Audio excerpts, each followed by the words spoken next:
put on the full armor of God. Isulob ang tibuok armadura sa Dios. Ephesians chapter 6 verse 14 to 17 unsay giingon, busa sukol kamo, isulob ninyo ang kamatuoran ingon nga bakos. Gamitan ninyo ang pagkamatarong ingon nga taming sa inyong dughan.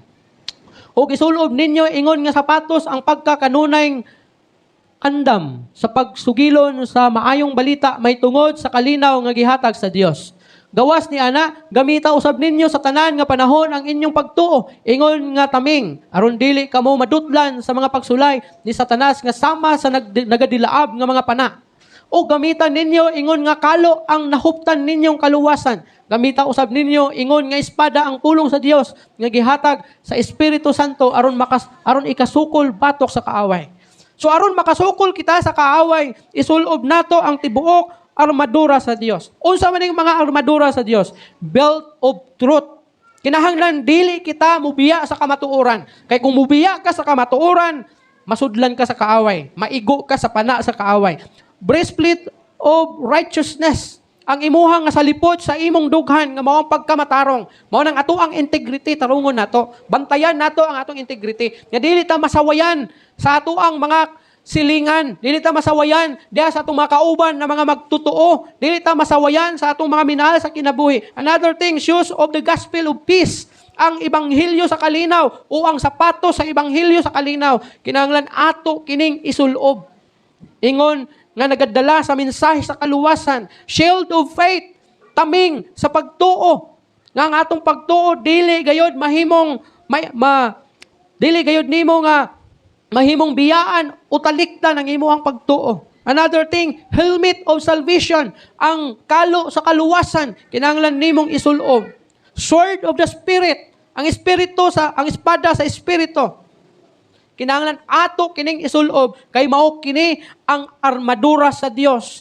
Kay kun isa niini ang ato ang pagabiyaan o pagabaliwalaon, posible gayod na madutlan og maigo ta. Kadto si kisa pa ni? Kisa pa kalaban lapu-lapu gani? Magellan. Nung napatay man to si Magellan. Ha? Armas? Titigbas? O nganong natigbasan man to siya? Ha? Kay gibaba siguro niya ang iyahang katong si tawag ani? Shield niya. Kay sa una man panahon nila lapu-lapu, na sila shield gamit. Pag tigbas mo sagang, sagang na pod. Tigbas mo tiyan, sagang na pod rin. Oh, mo nang espada, di gid bakalaw sa imo. Pero nung napatay man to siya, si Magellan, kay posible gibaba niya ang iyang shield niya.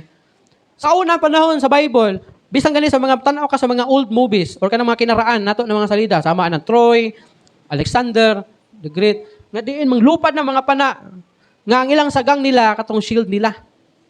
Pataas na kay para musangit dito. Bahalag bulapos, basta di lang sila maigo. Kay kung wala to sila, tusok-tusok sila sa mga pana. Muna ang ingon sa Bible, isulob nato ni siya. Dalahon nato ni. Butangan nato og bakal atong dughan, atong tiil, sandal, kalo. Ang pinaka-example aning full armor na giskutan sa Bible, kanang mga sundalo sa una nga panahon, kanang tawag na sa 300, mga salida, Troy, Alexander the Great, kana ng mga sundalo. Naay kalo, naay espada, naay taming, naay salipod sa dughan, naay bakos, naay sandal, napay salipod diri kay para madipinsahan nila ilang kaugalingon sa panahon unya nga moatake ang kaaway kanila. But sad to say, daghan kanato wala na nagmainampuon. Daghan kanato wala na nagmainampuon. Daghan kanato mihunong na sa pagtuon sa pulong sa Ginoo. Labi na kung memoryado na halos ang mga familiar na mga bersikulo sa Bible. Di na mo basa, kay kabalo naman anak nga Bible. Nihunong na sa pagtuon sa pulong sa Ginoo. Igsoon, kung imo ganing hukason ang imuhang armor, madayag ang imuhang kaluyahon. Madayag gayod kung asa ka ig-on o asa ang imong patyanan. Ang atong armadura, mao ang atoang pagtuo, mao ang atoang pagsalig, mao ang pulong sa Ginoo, mao ang atong pag-ampo. Kung ibaba nato ni siya, makita ug madayag gayod kung asa kita pildihon sa kaaway.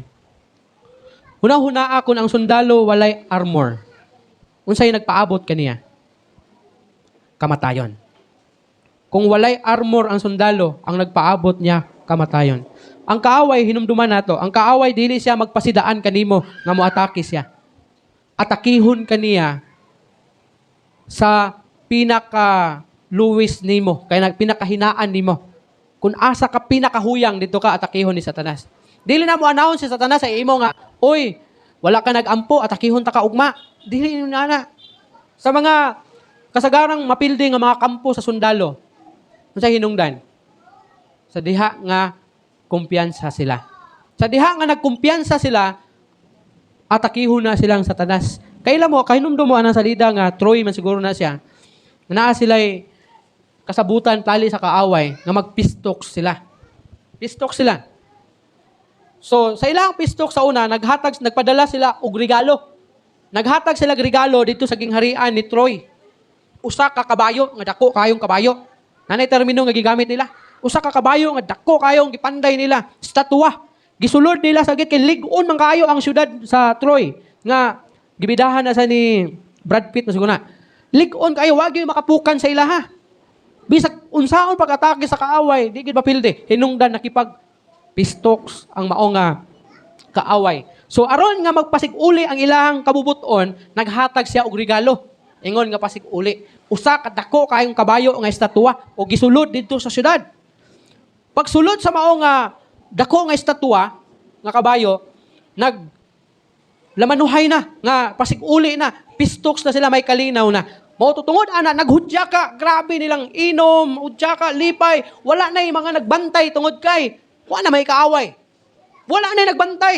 Tanan pati gwardiya hudya ka sa kalipay kay wala na sila kaaway. And then sa diha nga hubog na tanan mga tao sa gingharian, wala na yung mga sundalo, wala na yung mga gwardiya nga naglatagaw pa. Ang sinitabo. Ang katong kabayo, miable ang pultahan atong kabayo nga gihimo nga regalo. Nanggawas ang ilabihang kadaghang sundalo nga nagtago dito sa sulod sa kabayo.